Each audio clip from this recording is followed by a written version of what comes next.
দেবাশিস বাবু, আপনি শেষ দিন যেদিন বিতর্কে এসেছিলেন, আপনি একটা লাস্ট সেন্টেন্স বলেছিলেন যে সব কিছু বলার পর, মমতা বন্দ্যোপাধ্যায়ের বিরুদ্ধে অনেক কিছু বলার পর আপনি শেষ করেছিলেন এই বলে যে না না, দীঘা মন্দির টন্দির করে দিয়েছেন, ডিভিডেন্ড পাবেন, মমতা বন্দ্যোপাধ্যায়ই জিতছেন।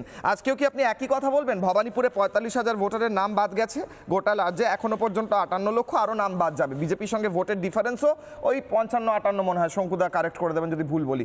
আমার কথা হচ্ছে, এখনো কি আপনি আশাবাদী? আপনি কি পাশে রয়েছেন হাতে হাত ধরে?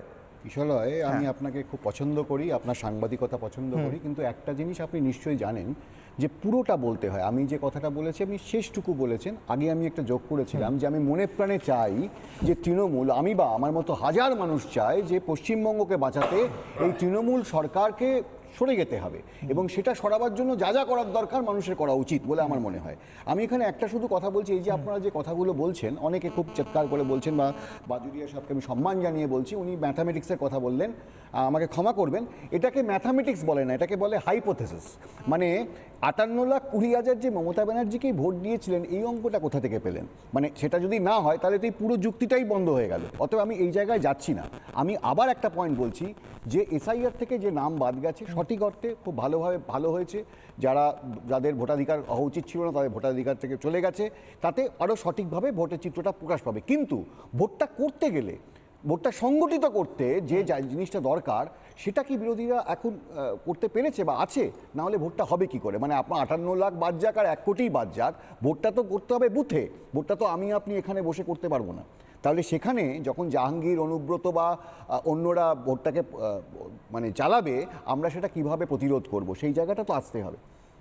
তার মানে এই ভোট করানোর কথা বলছেন দেবাশিস দা, আপনারও হয়তো মানে আপনার আমি বলছি এর আগের যে দল ছিল এবং এই তৃণমূলেরও বহুদিন ধরে এই ভোট করানোর এক্সপিরিয়েন্স আছে। এই ভোটটা করিয়ে নিতেই বিএলএদের সঙ্গে বৈঠকে বসছেন মমতা বন্দ্যোপাধ্যায়। বিএলএদের হঠাৎ করে ডেকে অভিষেক মমতা বৈঠকে বসছেন এই ভোট করিয়ে কোটানকোট নিতে। বলুন। আপনি জানেন আমি আজকে হঠাৎ বৈঠকের কথা বলছেন কেন? এটা কিন্তু তৃণমূল প্রায় 8-9 মাস আগে থেকে শুরু করেছে। ওরা অলরেডি একটা সফটওয়্যার বানিয়েছে, যে সফটওয়্যারের মাধ্যমে ওরা অলরেডি ওদের ভোটার, কারা ওদের বিরোধী ভোটার ইত্যাদি আইডেন্টিফাই করেছে, যতটুকু আমার কাছে খবর আছে। এবং এই বিএলওদের তো ধমক চমক এগুলো চলছেই, মানে এগুলো তো হবেই। কিন্তু আসলে অঙ্কটা কিন্তু এখানে দাঁড়িয়ে নেই। এটা যারা ভোট করেন বা ভোট জানেন, আপনিও জানবেন, আসল দাঁড়িয়ে আছে ওই পার্টিকুলার দিনে আমি কতটা অর্গানাইজ করে আমার যারা আমাকে ভোট দেবে তাদেরকে আমি ভোটে নিয়ে যেতে পারছি, যারা আমায় ভোট দেবে না তাদেরকে কতটা আমি আটকাতে পারছি। এই জায়গাতে দাঁড়িয়ে আমার জেতা হারা ডিপেন্ড করছে। আর যারা ভোট দেবে সেই নামগুলো যদি বাদ যায় তাহলে তো মুশকিল, একদম মুশকিল। মানে কিছুটা তো ভোট কমে যাবে বটেই। আমি শুধু একটা কথাই বলবো, এখানে শঙ্কুবাবু আছেন, আমাকে 2 মিনিট বলতে দেবেন। এখানে বাজুরিয়া সাহেব আছেন। আমি করজোরে বলবো যে আমার মতো দুর্মুখ যারা বারবার বলে এসেছে যে এখানে বিজেপির কেন্দ্রীয় নেতৃত্ব চাই না যে তৃণমূল সরে যাক, আমাদের মতো দুর্মুখদের মুখে যেন ঝামা ঘষে দিয়ে ওনারা সমস্ত দলীয় স্বার্থের ঊর্ধ্বে উঠে ওনারা এবং বাকি যারা বিরোধী আছে, সিপিএম, কংগ্রেস, যদি সত্যি সত্যি মনে মনে চায় যে এই পশ্চিমবঙ্গ থেকে তৃণমূলকে সরাতে, তাহলে তো 294টা সিট আছে। কেন এনারা 1:1 লড়াইতে আসছেন না?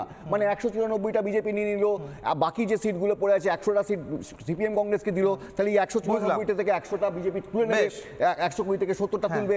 আমার তো তারপরে সত্যি আমি চাই তৃণমূলকে সরাতে, কারণ আপনি যেভাবেই অঙ্ক করুন, আমরা যা চেঁচামেচি করি, মজার কথা বলি, আসলে তো জিততে হবে। ইকুয়েশনটা তো আমার সংখ্যায়, সেই সংখ্যাটা আসবে তখনই যখন 1:1। আচ্ছা, আপনি চান, আমি বুঝলাম দেবাশিস বাবু, বিশ্বাস করলাম, যদিও মাঝে মাঝে সন্দেহের উদ্রেক হয়। আরেকটা জিনিস ভালো লাগলো যে সৌরভপ্রিয় বাবু যেগুলো খবরগুলো রাখেন না, আপনি সেগুলো হয়তো আজকাল রাখছেন এই সফটওয়্যার, মানে সত্যি জানতাম না। যাই হোক, আচ্ছা, নানা ধরনের কন্টেন্ট দেখার জন্য লাইক করুন, শেয়ার করুন আমাদের ফেসবুক পেজ, সাবস্ক্রাইব করুন আমাদের ইউটিউব চ্যানেল।